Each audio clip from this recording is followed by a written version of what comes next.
Oke, selanjutnya di sini kita akan membahas tentang lintasan terpendek atau shortest path, di mana masalah penemuan lintasan terpendek ini merupakan salah satu masalah optimasi, dan masalah lintasan terpendek ini hanya dapat ditemukan seandainya kita memodelkan suatu masalah dalam bentuk graf berbobot.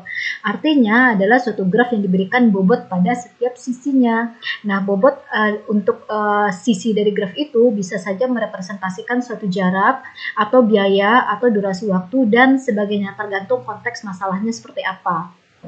Nah, salah satu algoritma untuk menemukan lintasan terpendek yang terkenal dan paling tua adalah algoritma Dijkstra, di mana nama ini sesuai dengan nama penemu dari algoritma ini.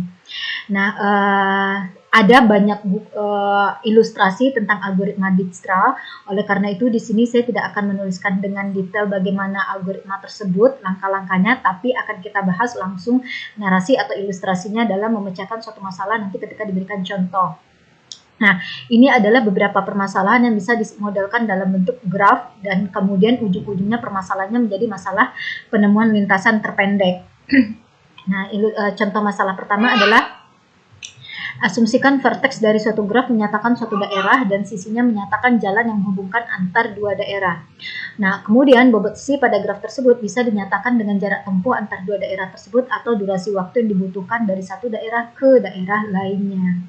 Maka masalah lintasan terpendek dalam hal ini yang bisa kita lakukan adalah untuk menemukan jarak terpendek atau waktu paling singkat yang bisa ditempuh dari satu daerah ke daerah lainnya.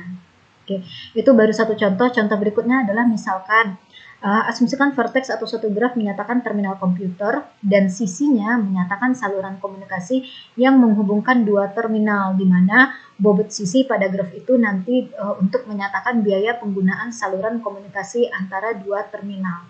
Nah, maka masalah lintasan terpendeknya untuk kasus ini adalah ingin menemukan saluran terpendek sedemikian sehingga biaya yang dikeluarkan adalah biaya minimum.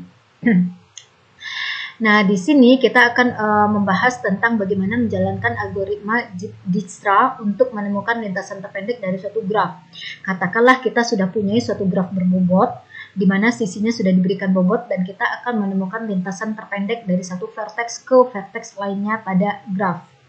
Oke, perhatikan graf ini sudah merupakan graf berbobot karena setiap sisinya sudah diberikan graf.